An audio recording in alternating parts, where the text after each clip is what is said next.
Noon Philippines, good morning dito sa Israel. Sa ngayon nga pala, para maiba naman tayo. Ayan no, ang dami. Summer na summer dito, pero tingnan mo, hindi ko natanggalan ng damo yung pathway namin. Kasi ang init na. Ang init na kung hapon naman, alas 7 pasado na, mainit pa din. Kaya hayaan mo na muna yun. Bakit ganyan ang damo? Ano? Kung hindi mo inaalagaan, ang lagu-lago nila. Sa umaga kasi guys, magtanong kayo, sa umaga, hindi sa umaga tanggalin, sa umaga kasi guys, umabangon kami ng alas 8. Ay, ang init na. Pwede naman pero hindi ko kayang init. Minsan, pag nasa mood siguro ako, nasa mood, may pa-mood pa. Oo, siguro one day, pag gigisingan ko ng maaga, kasi dito alas 7 pa lang ang init-init na pag summer. Alam mo naman, ngayon, ipakita ko pala sa inyo ang aking tanim. Before may mga tanim ako, dalawang pat ito, celery, na ano na parang nag-dry na. Tapos nung nag-dry na, namumulaklak pala yun. Pag namulaklak pala, ay magda-dry, matutuyot na. Tapos ayan yung isa nagsalingsing, kaya naiwan siya. Yung isa wala na talaga. Tapos ito na yung aking garden. Ito ang kamatis ko. Ayan, may mga bunga na siya. Ayan. Ayan, may mga bunga na siya. Yung iba namang mulaklak pa, pero may mga naunang may bunga. Ito nga may hinog na Hindi ito cherry tomato kasi cherry tomato is bilog, di ba? Pero marami siyang bulaklak na sumusunod. Isang ano talaga ang bunga niya. Ito nga pala guys ang aking libangan dito. Medyo na stress or medyo na homesick. Ito yung libangan ko. Pakita ko. Kasi yan, may pinya din ako dito. Tapos sa pinya ko may tumubong saluyot. Kasi dati may tanim ako na saluyot. Siguro yung dala ng hangin, yung ano ng hangin, kaya nagkaroon ng saluyot dito. Tapos ito yung kamote kong, yung laman ng kamote, tumubo, nilagay ko dito. Ayan. Ito mga saluyot. Ang saluyot, pag nagtanim ka ng saluyot, hindi na hindi na mawawala kasi yung mga seeds nila kung saan-saan tumatalsik. Ito another pinya. At ito yung pinaka-mother na pinya. Namunga na siya and then nagsalingsing. Ano ba tawag? Ayan, kaya nilipat ko dito. Ayun, yung tanim ko doon ay ang ano yun, yung crown ng pinya. Ay, ito yata yung crown. Ayun yung salingsing.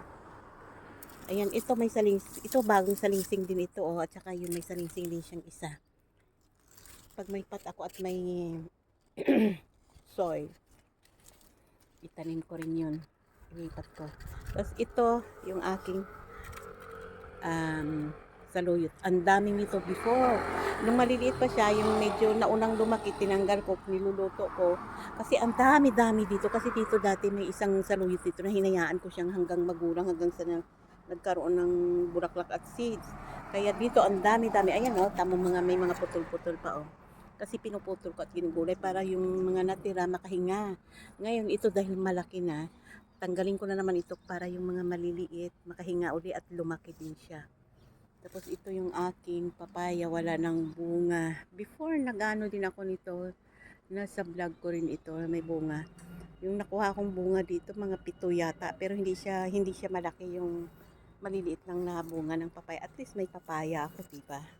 Minsan niluluto ko ng hilaw. Tapos ayan, may tubo ako. Mga tanim ko ito nga. Alam nyo saan ko nakuha ang punong tubo ito? Sugar cane. Nang umiikot kami ng matanda ko, may napulot akong tinapon yata nila. Kumuha ako ng isang mahaba, tapos pinuputol-putol ko at tinanim, kaya ayan, nagkaroon ako ng tubo. And then ito yung sibuyas ko. Itong sibuyas ko. Actually guys, ano na ito eh. Namumulaklak pala ang sibuyas, ano, sa mga hindi nakakaalam, namumulaklak. Ito yung bulaklak niya. Tuyot na ito. Nung ano pa ang bulaklak nito, maganda, parang bulaklak ng, hindi ko alam, yung million flowers, yun. Tapos ito yung mga itim-itim, seeds niya yan. Yun ang tinataktak ko dito, oh, para ano ulit, tumubo ulit. Kaya kung nakita nyo itong mga parang maliliit na tumubo na mahaba, yan, ano, tumubong seeds ng onions yan. Tapos, pag tumubo pala siya, hindi siya mamamatay. Ay, pag tumubo. Pag yung namumulaklak na, hindi siya mamamatay. Mamamatay yung pinakaming, yung mother plant. Pero magkakaroon siya ng sanga. Ayan, ito yung sanga niya, oh. Ayan, ito yung sanga. Mga sanga na ito. Hindi na ito mother plant. Tapos, ito pa, oh. Ito pa siya. Mga ano ito, mga onions ko rin ito. Kaya hindi na ako kami bumibili ng onions. Kasi hanggat maaari gusto ko magtanim ng mga gulay na organic. Kahit para hindi na kami bumili. Actually mga organic naman na mga gulay ang binibili namin kung meron. Tapos ito kangkong. Marami akong kangkong before pero namatay. Ito na lang yung natira. Tumubo uli. Ayan. Tapos meron akong ito is yung ano ba tawag nito? Tanglad sa amin to eh. Nakalimutan. Ano ba yan? Iba, tumatanda na talaga. Yung lemongrass. Iyon, lemongrass. Tinanim ko. Kasi minsan kailangan natin, di ba? At saka pwede rin itong gawing tea. Dati nagtatanggal ako ng isang dahon nito. Or, isang dahon kasi ako lang naman. Tapos pakukuluan ko. Ginagawa kong tea. Healthy yan. Sabi nila maganda daw sa cleansing. Hindi ko alam, hindi ko masyado kaya, hindi ko naman ginagamit masyado ito. Basta, 'di ba, ginagawang tea, may lemongrass tea nga, 'di ba? Tapos ito pa yung may avocado na ako, lumaki na. Pag lumaki na ito, ililipat ko na ito doon sa gitna. Tapos itong pinaligiran ko ng ano yan, yung sili, para sabi ko pinaligiran ko para pag lumaki, may pang ano na ako, may pang tinola. Actually, may tanim ako talaga papalakin ko. Ayan, oh, may mga kangkong pa ako dito, tinransfer, at saka onions. Ayan, mga kangkong ko. Ayan.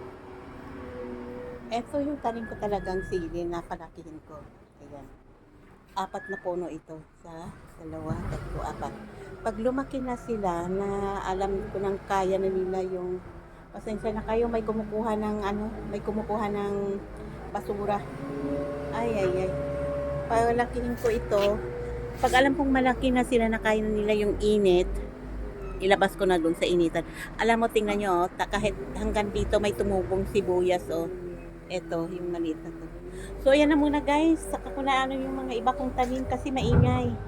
For, ito na muna yung mga gulay na tanim ko. Ayan pa, sana may mga din ako. Pero sa kanila, taga maingay. Bye-bye. Thank you. Pasensya na.